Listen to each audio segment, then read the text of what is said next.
Hey guys, welcome back to Rip Your Record, and today we're doing another track roundup of the latest singles and hits from the biggest artists these past couple weeks. To start things off with the worst tracks of this week, it disappoints me to say, but this new track from Khalid, Better, it really does nothing for me.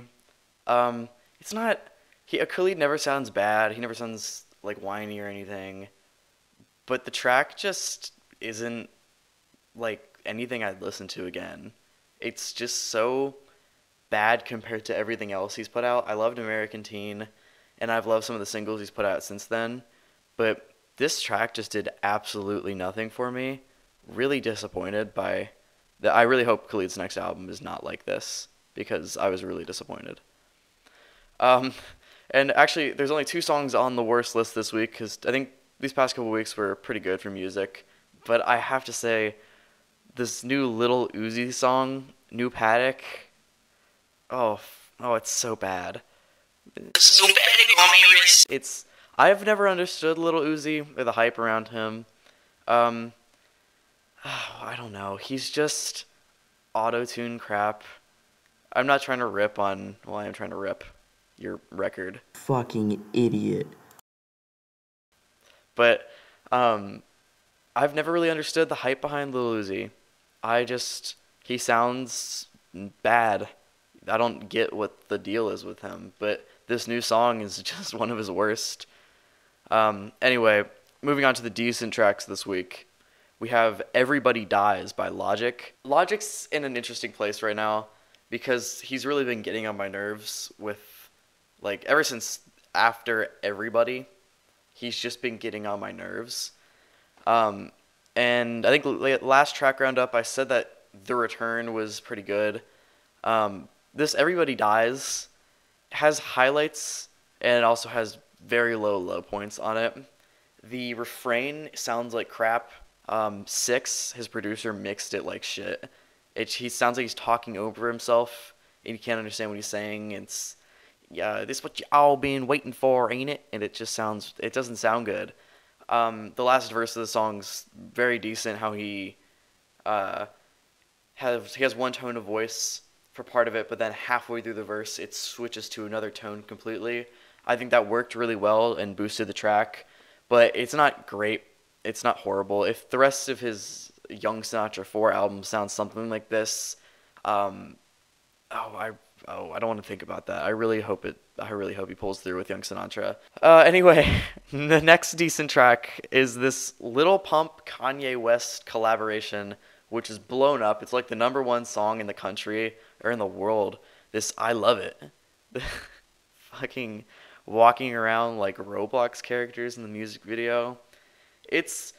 There's nothing to the song. It's really nothing like special. It's more just, it's funny, and it's always a good time to listen to. I think Lil Pump actually sounds decent. I've never been a Lil Pump fan, but I think he sounds decent on this track. Kanye West comes through with a funny verse like he usually does when he does collaborations like this. But, oh man, the refrain of the "You're such a fucking hoe, I love it." Oh, it's memorable, I'll give it that. And next on the decent list, finally on the decent list, we have this new Lana Del Rey track, Mariner's Apartment Complex. Lana Del Rey has one of the most beautiful voices in the entire music business, but I feel she holds herself back by not really doing anything new on most of her tracks. And this is the same thing. Mariner's Apartment Complex is nothing really quite new for Lana Del Rey, but it sounds good. And if you listen to music just for the sound of it, just so it sounds good, then you'd probably like this song. If you like Lana Del Rey's old stuff, if you like some of her newer stuff, you'd like this. Anyway, moving on to the best list this week. Yeah, we had a lot of good songs this week. This was a great couple weeks in music. I would start off with every song from this new Hozier EP. I love Hozier. He's probably the first person I really listened to that I got into, and it's been 4 years since his last release. So this is great. This Nina Cried Power EP was something I was so happy to see. and every song off of it delivers so well. The self-titled "Need to Cry Power," is fucking awesome. It's a high energy collaboration with Mavis Staples, and it works really well. The song "Nobody Fucks with My Baby" or "Nothing Fucks with My Baby," something like that. That is one of my favorite Hozier songs of all time. It's so good. The guitar, the simple like little guitar strums that he does, works so well paired with his beautiful vocals. My least favorite off of this, but still one of the best tracks this week, is "Moment Silence." Uh, it sounds like something off of his last record, which is not a bad thing, but I was kind of disappointed not to hear something that sounded super new. But what I was happy to hear was this next track, "Shrike," which is so beautiful and happy and sad kind of at the same time. It's a beautiful song, and I'll be listening to it for a long time. And I'm really excited for this upcoming Hozier album. I hope it comes out soon. Next up on this best list this week, we have the new Joji track, "Slow Dancing in the Dark."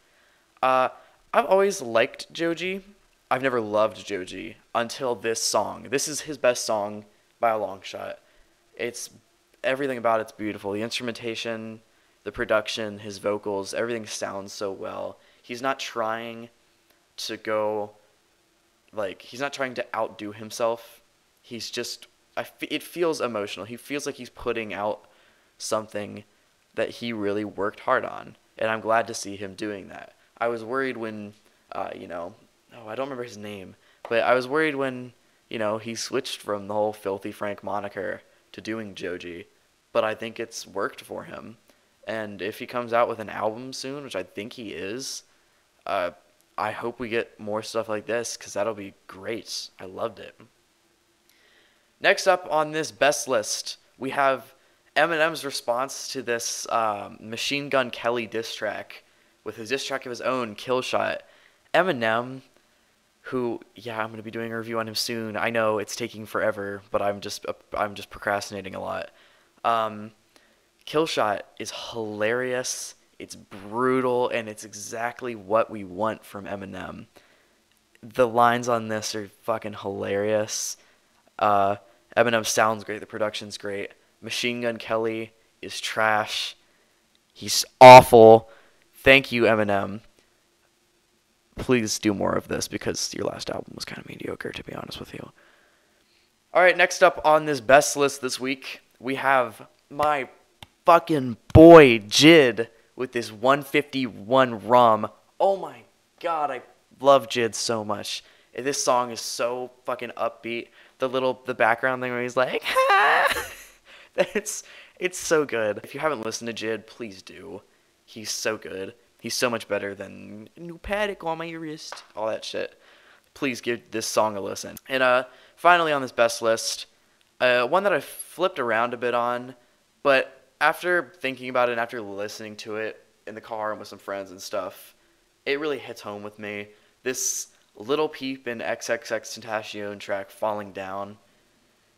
It's such a unique song in the sense that, obviously both of them are gone, but the song is, Lil Peep definitely shines more than X on this, but X's moment on this is not even when he's singing. It's the little excerpt from, I don't know if it was an interview or just him recording with some friends, but him saying that, I didn't realize that this guy was so cool.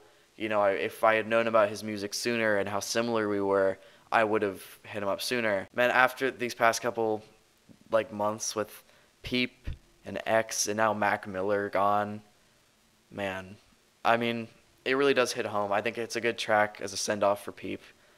I know X has some stuff that was planned to drop, so we might get more X, but I have a feeling that this might be it for Lil Peep. Anyway, guys, that's going to do it for this week's track roundup. My computer was a dick and the audio file got deleted, so pretty much, it's over. Young Sinatra coming soon, later.